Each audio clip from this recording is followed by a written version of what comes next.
everybody. Happy Friday. Hope you're doing great. Top of the hour, and really glad to be with you today on Daily Distinction. Glad you are here, and thanks for joining me. This is our last Daily Distinction for a few days. So just got to kind of review some good things to be thinking about until we're back together again.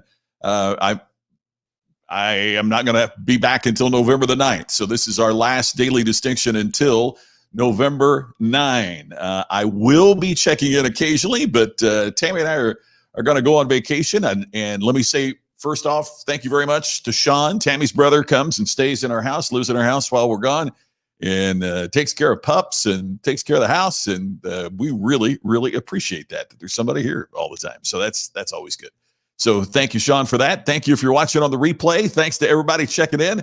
And glad you are here. Ted, how you doing? Happy Friday. Hope you're doing great. Well, Bill, just for a few days. Been doing this every day since the pandemic hit back in March, and haven't missed very many days, but next week is birthday, and my beautiful bride has decided, and I did not object, that we're going to get away for a week. We don't do that nearly enough, and I'm always talking to you guys about the importance of recharging your batteries, and I think it's pretty important. I practice what I preach, so we're going to get away for a few days. So really, really excited about that. So once again, the next live Daily Distinction will be on Monday, November the 9th. The election will be over, maybe. and we'll have a lot to talk about, that's for sure. But I will be checking in live, just dropping it occasionally. So be watching for that. So I want to put together some reminders for your coming week. Just some things that if you want to be active on creating distinction, even though we're not getting together here for daily distinction, some things that I would suggest that you focus on. So do it. Hey, Scott, great to see you. I appreciate that. Randall, and if anybody knows when my birthday is, it is the great Randall Reeder. Randall, as you can see there, does Will Rogers, and I'm fortunate, blessed to share the same birthday as Will Rogers. Not the same year, but the same date. Right. All right. So here's a few reminders for your coming week. All right. You know, so many times in business, we think about growing naturally. I mean, we should.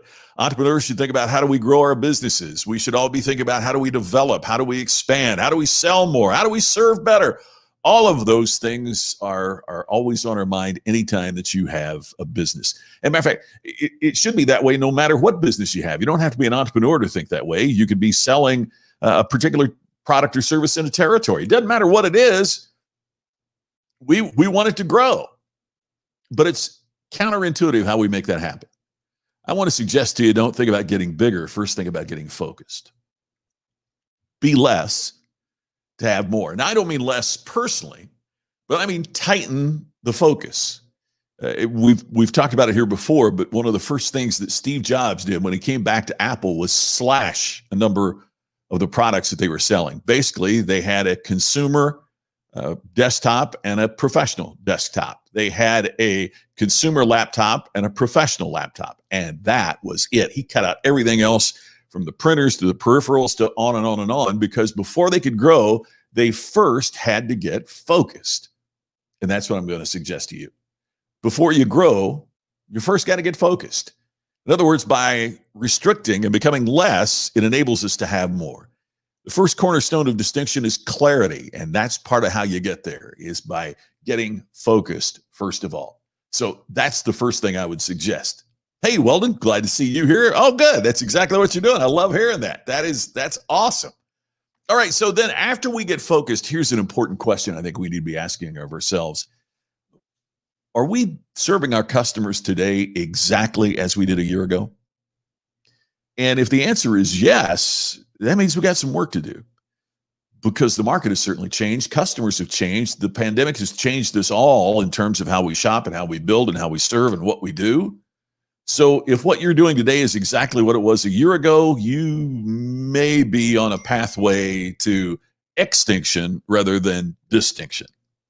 What we have to do is to think about, how do we do something unexpected for our customers? You know, we talked about this. I was talking to my friend Willie Jolly, who is a professional speaker extraordinaire, has his own show on Sirius XM, member of the Professional Speakers Hall of Fame. He's based in the Washington, D.C. area. And Willie was telling me he called every client that he's had for the last 20 years. And he said, hey, I'm not calling to to sell you a thing. I just want to see how you're doing. This is such a crazy time, and I just want to know how you're doing. Now, did he get a lot of business because of that? Absolutely. But that's not why he called. He really sincerely wanted to serve. And he said one of the things that struck him was it made such an impact. Why wasn't he making these calls all along? Well, we can't change the past, but we can influence the future. And the way that you do that is by doing something unexpected. It could be as simple as sending a brownie. It could be as simple as a chocolate chip cookie. It could be as simple as a handwritten postcard. Just doing something unexpected to serve today a little differently than what you served a year ago. Oh, there's a good one, Weldon. Yeah, more personalized service to fewer customers. Right. We turn up the intensity. That's one of the things I found too in the field of financial services when I talk to financial advisors is that the key to their growth is to really intensely serve their best clients and not dilute their time by running everywhere to serve the clients that aren't as active and aren't as involved. So finding ways to do that is really, really critical. Here's another thing I'd like to suggest that you do. Make a list. Write out a list of what every one of your customers has a right to expect from you. What are the non-negotiables? What are the things that you have to get right every single time? When you come up with that list, according to Harvard, it puts you in the top 16%. Only 16% of businesses even have a list of this is what we have to do every single time. You've heard me say here many times that customers don't want you to make it right. They want you to get it right. And the way that you get it right is by, first of all, making your list of the non-negotiables. These are the things we are always going to get right. And then we try to improve on those. Hey, here's my pal Joe Calloway. Consistent excellence requires constant improvement. It does. It does. We've got to get better. Joe, you say that and talk about that better than anybody I know. That's exactly the point. We've got to continually improve at what we do. And we have to look at what did we do last year? And if all we're doing last year is if all we're doing now is exactly what we did last year, we're missing out because the world has changed. Here's another thing I'd like for you to do. Outline a story of how one of your customers, just one, how did they benefit because they chose you over the competition? In other words, did you serve them more intensely? Did you improve on your level of service with them? Did they find that a solution that maybe they wouldn't have found had you not been involved? I want you just to outline a story. It doesn't have to be a long diatribe. It doesn't have to be you're not trying to write the next John Grisham novel here. Just outline a story. Tell me about when a customer benefited because they chose you instead of the competition. Now, by the way, if you're having trouble thinking of a customer, then you're not close enough to your customers if you don't know their story. If you have a trouble thinking about how they would benefit because they chose you instead of the competition, then you aren't doing enough to outserve your competition. You may be doing something to outsell them, but you certainly aren't doing enough to outserve them if you can't think of a reason that they benefited because it was you instead of them. But if you're able to do both, and I certainly hope you are, I'd like for you to just outline a story. What was their problem? What was the search they had to resolve that problem? And how did acquiring your product or service make a difference for them? Yeah, you can jot it down on one sheet of paper. Think about what that story would be, and then just tell that story to someone. Hey, it could be your spouse, your partner. It could be a business associate. It could be a prospect. It could be another customer that you want to enhance their business. But tell that story to somebody. Just practice it. Just tell it. It might be a customer that you already have, but you think they have the potential to be a better customer, buy more. Maybe they need to hear the story about how you helped succeed for someone else. So by telling that story, you enhance the connection that you have not only with that customer that you're trying to get more business with, you also enhance your ability to relate the narrative to others in an important way. Yeah, solving the problem quickly is what your customers want. Yeah, and isn't that something, Weldon? I couldn't agree with you more. I think we're more busy today. I'm busier than I ever remember being, and it's crazy because I used to have to get on planes and travel all the time and go from point to point. And I used to think I was busy. And now, with the immediacy that's required because of the time that we're in, it's changed. Everything is changing out there. And it's really, really important. Hey, Merv, so good to see you. Oh, you wrote a story to practice at your Toastmasters Club tomorrow, right? And man, I'm telling you what, Merv is a terrific speaker, and I'm really glad to hear you say that you practice, because that reinforces the fact that even when you're really good at telling the story, you need to practice it. I mean, hey, the NFL teams don't just get together on Sunday and get out there and play. They practice all week long. They're the best in the world at what they do, and they continue to practice all the time. Hey, Randall, there's a great idea. Just tell the story on your Facebook page. Share it with your Facebook followers. A great, great idea. So practice the story.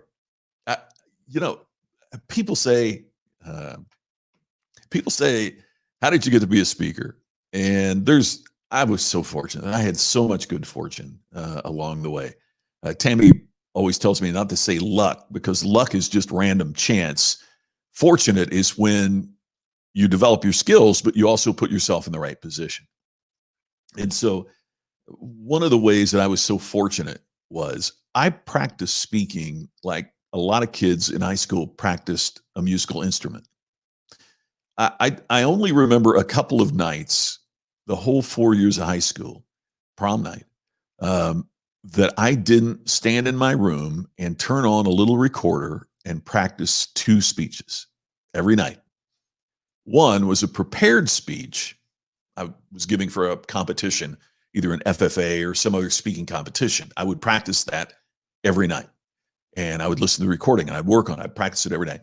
And then the other thing that I would do every night is to stand in my room, and I would pick something out in my room, a coat hanger, and I would make myself give a 3 to 5 minute speech about some object that I just picked out of the air in my room.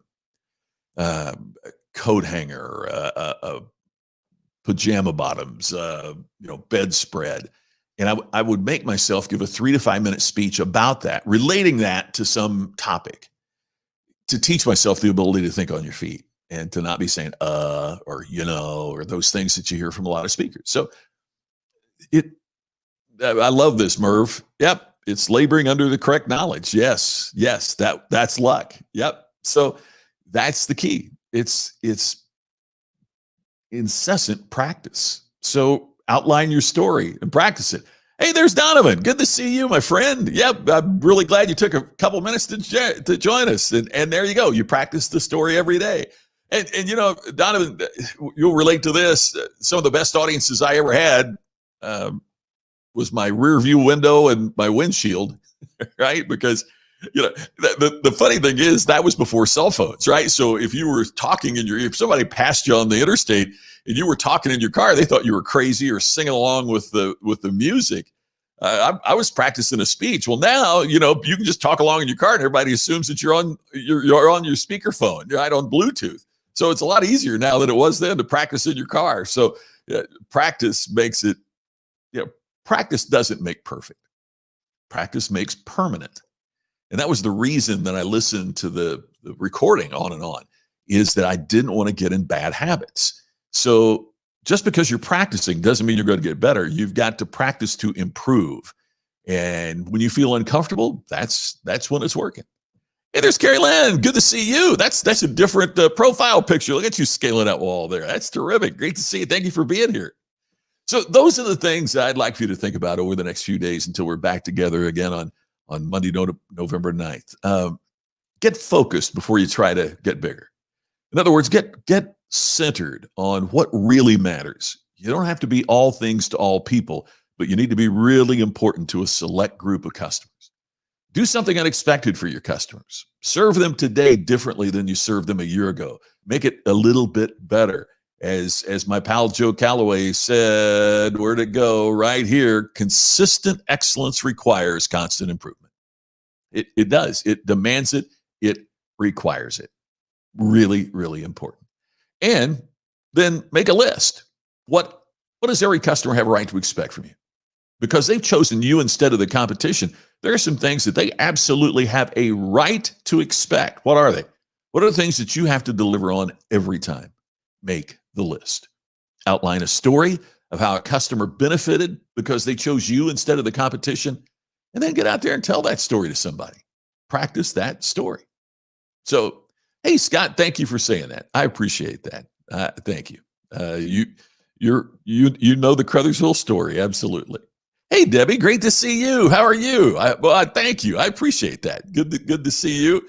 Yes, sir, Joe. We take off in the morning, provided our COVID results are what we think and hope they're going to be. We will be heading out. And I want to thank Sean again for coming here and staying in the house, taking over the house for the time that we're gone. That's really nice, and I appreciate that, Sean, if you're watching. So I'll see you in a few days. Thank you for being a part of. It's kind of like we've had a family here. That so many of us are here every day that share every day, and I'm going to miss you. I appreciate that. Hey, Darcy, thank you for saying that. That's very kind. I hope everything's good in Fishers. Thanks, Pam. That's so kind. Hey, Mark, always great to see you. Thank you for being here. Craig, we're going to recharge the batteries, my friend. I appreciate that greatly. It's important. So hope everybody here has a chance to take some time off. And thank you for the birthday wishes. Yeah, I used to fly and travel all the time with speaking, and Tammy and I were looking at all these frequent flyer miles that we got set in there. Man, flight's free, the hotel's free. But if you don't lose it, there's some of the points that if we don't use, we lose. So we just thought, let's do it. Right. And I hope you find a way to just do it, make it happen. So thanks everybody for being here today. I really, really appreciate it. Weldon, thank you. I appreciate that. And I look forward to seeing you. I will be checking in at certain times. So just keep an eye on the web, on the Facebook page or on Twitter, YouTube, wherever you happen to be watching. And I'll look forward to catching up with you for real on the next Daily Distinction, November the 9th. Make sure you get out and vote for whoever you support. Have a great week. I look forward to talking to you again in a few days on the next Daily Distinction. Thanks, everybody.